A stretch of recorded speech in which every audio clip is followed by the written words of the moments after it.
The old fluorescent tubes in the women's changing room flickered softly, bathing the cracked white tiles in a dull, uneven glow. It was nearly 2,100 hours on a base that never truly slept. Most recruits had finished their drills and gone back to their barracks. But Commander Evelyn Hart, a woman who carried 20 years of Navy SEAL experience like a silent shadow, preferred the quiet hours. She had retired the year before and had taken a contract instructor role.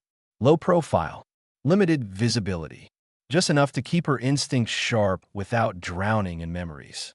What she didn't expect was how quickly she would regret being quiet.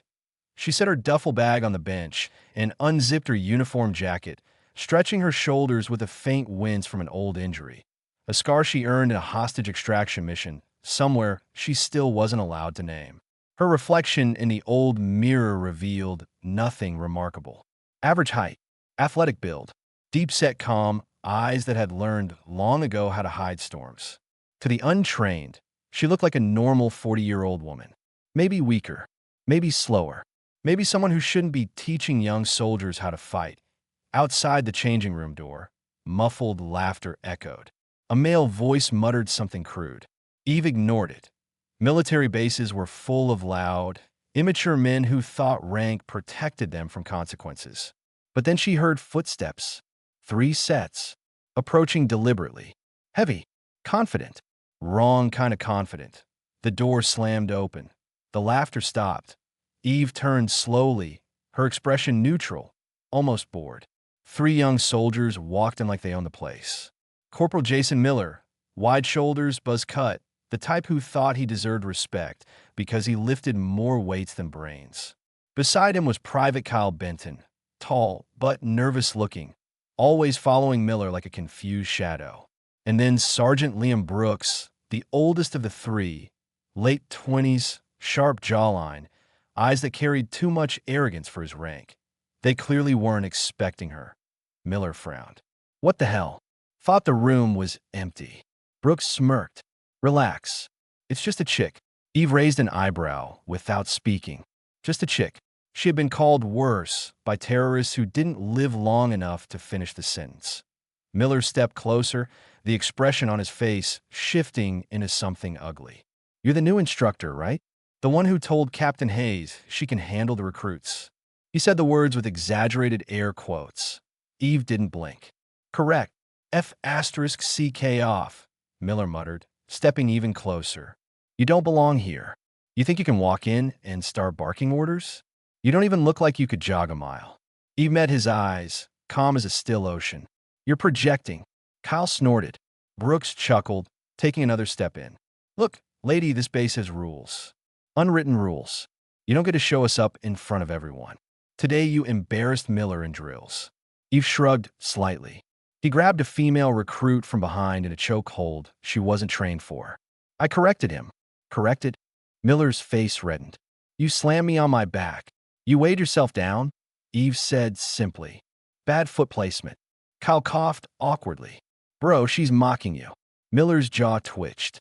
Then something shifted in his eyes. Pride becoming hostility. Insecurity turning dangerous. Brooks stepped around her, blocking the exit. You know, you should apologize. Get on our good side. Eve didn't move. Move away from the door.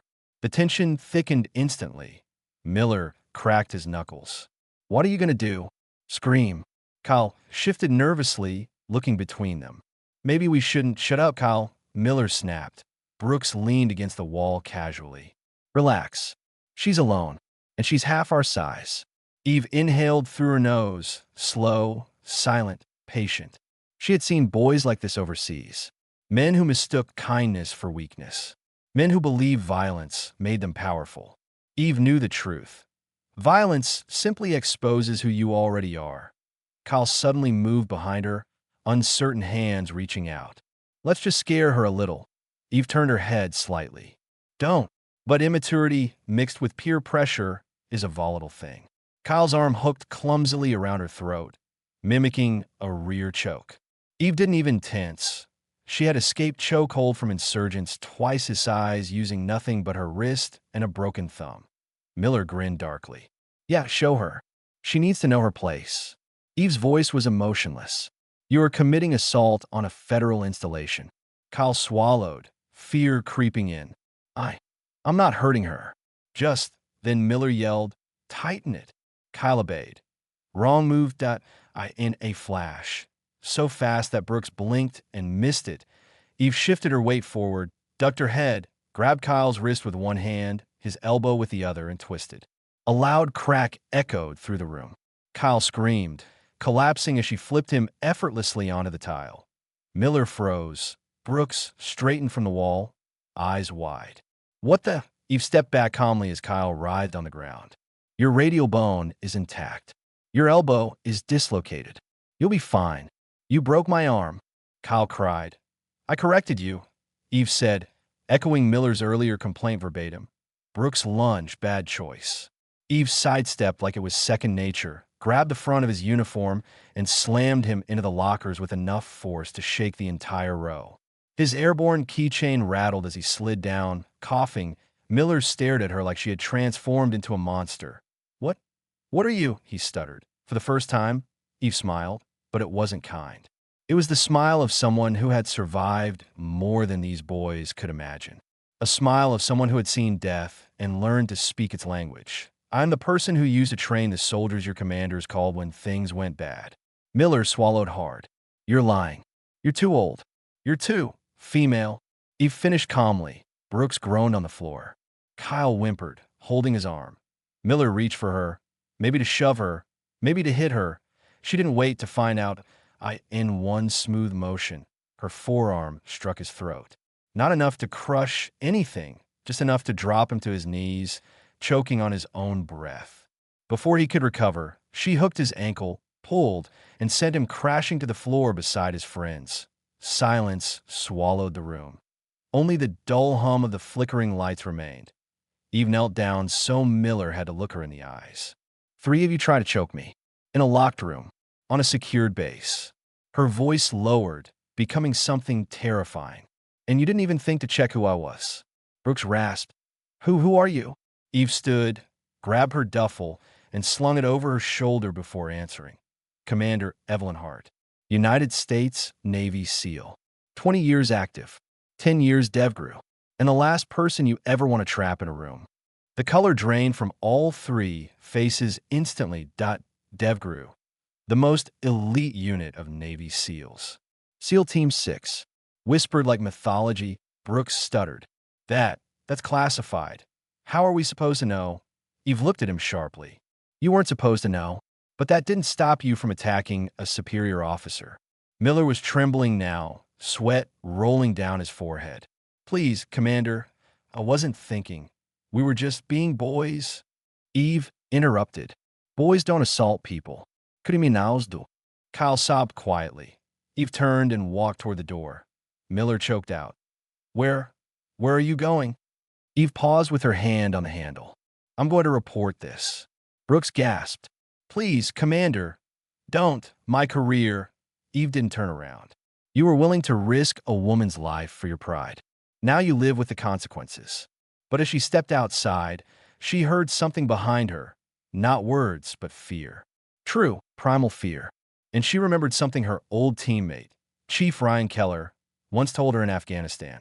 Some kids screw up because they're evil. Some screw up because they've never been taught better. Eve exhaled slowly and looked back at the 3 broken, shaking boys.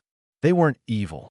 They were stupid, immature, dangerous, yes, but not beyond fixing. She closed the door and turned back. All 3 stared up at her like she was judgment itself. You will meet me at 0600, she said calmly. We are going to have a conversation with Captain Hayes.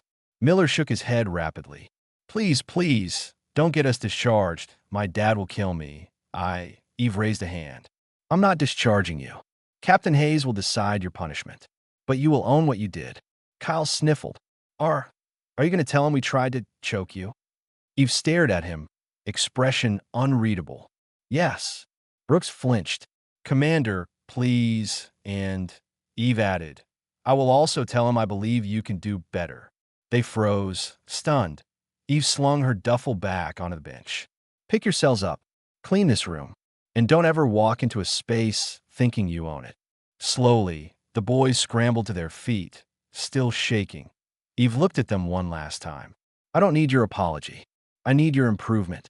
With that, she left as she walked down the hallway.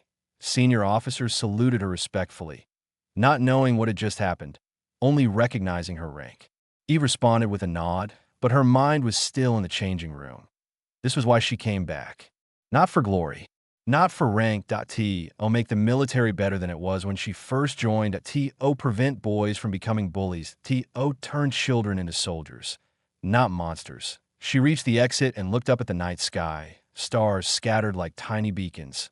Then she murmured softly, "Grow for justice." Because justice wasn't always punishment.